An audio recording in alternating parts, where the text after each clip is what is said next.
Zi!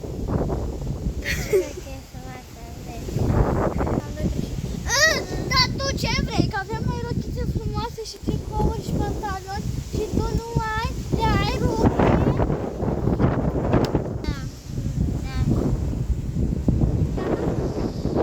Da, noi o să plecăm, că noi nu vorbim. Hai la prima prietenă.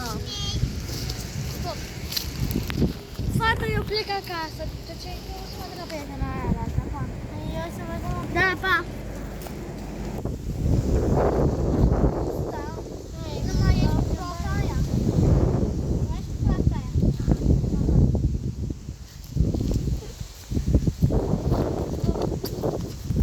Ce faci? Ce faci aici? Dar ce să fac? Joc cu asta? Total. Da, mai puțin tăcătâncine nu e? Hai, hai. Nu ți-a rușine să te ia draci de proasta dracu. Fata, ce ați făcut? Nu mai e jurat așa. Dar ce ați făcut, fetelor? Nu vezi panorama asta, nu... Mă jurați? Nu stă cu minte. Te-am jurat cu aia jogoasă. Ia arată-o. Ia uite-o. Ce vrei să? Tu vrei să te bat? Gata. Bă, dar cine ești tu că o să-mi dai cu palmele? Hai, trece. Apărea una tot cu, una ca Maria cu bretona. Noi ziceam, dar tu cine ești, Maria? Dă părul mai așa, uite aici, așa. Aici. Hai. Da. Stai. Dar tu cine ești? Eu sunt o babă săracă, proștilor. Dar tu ești copilă, doamnă. Da. Ce da? Ce da?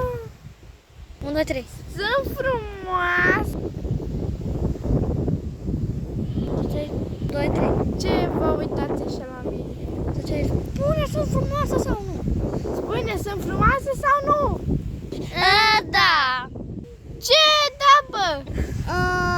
Da. Adică am rămas doar noi două, se pare. Dar tu cine ești? Dar tu cine ești? Acum. O fată, am 19 ani. Ai 19 ani? Da. Stai. Hai, 1, 2, 3. Da, de sigur că da. Ce? Faci așa la mine. Tu parcă ai 15 ani. De ce mințiți? De ce mințiți? Am 19 ani. Am zis parcă ai 15 ani. Că da. Ce hai că da? Renușinaților plec. Nerușinaților eu plec. Hai. De la baie. Și să știi că a mai venit o urâtă aici. Cu câte urâte ne găsim noi? Cred că o să vă găsesc cu 100. Ok. Da, tu ce? Cine mai sunteți voi? Noi? Da, voi. De ce? 3, 2, 1. Cum adică ce? Noi avem 19 ani. Gemene! Sunteți gemene. Suntem frumoase? Nu. Nu. Ce? Noi suntem frumoase! Adică voi, proastelor. Dar voi cine mai sunteți? Ce la noi se întâmplă să vină 1000 de fete din astea urâte? Hai zi!